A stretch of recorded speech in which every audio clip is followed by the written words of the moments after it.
تاجدار کائنات صلی اللہ علیہ وسلم نے فرمایا الوالد اوسط ابواب الجنہ، فرمایا تیرا جنت کا درمیانی دروازہ، اوسط درمیانی مین انٹرس تب بھی جنت میں ہو سکے گی اگر تو اپنے باپ کے چہرے پر مسکراہٹ کا ذریعہ بن گیا۔ ایک صحابی آ گئے، یا رسول اللہ صلی اللہ علیہ وسلم میرا والد میرے پیسوں میں سے خود خرچ کر لیتا ہے۔ تاجدار کائنات صلی اللہ علیہ وسلم نے اسی لمحے اس کے باپ کو بلایا اور بلا کے فرمایا میں اس کے سامنے تمہیں کہہ رہا ہوں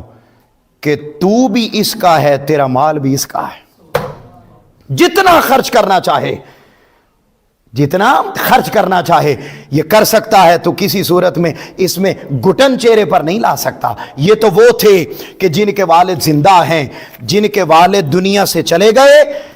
جن کے والدین چلے گئے، بے شمار حدیث آئیں۔ میں جو حدیث سنانے لگا ہوں امام جلال الدین سیوطی کی در منصور میں لائے، اور دیگر کتب حدیث میں یہ حدیث پاک کثرت کے ساتھ آئی۔ تاجدار کائنات صلی اللہ علیہ وسلم نے فرمایا اگر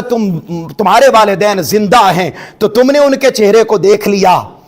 تو تمہیں حج کا ثواب ملے گا۔ والدین دنیا سے چلے گئے جمعرات اور جمعہ کے دن، فرمایا آقا علیہ السلام نے ان کی قبر پہ جا کر ان کی بخشش کی دعا کر، ان کی قبر پہ جائے گا، اللہ تیرے نامہ اعمال میں حج کا ثواب عطا کر دے۔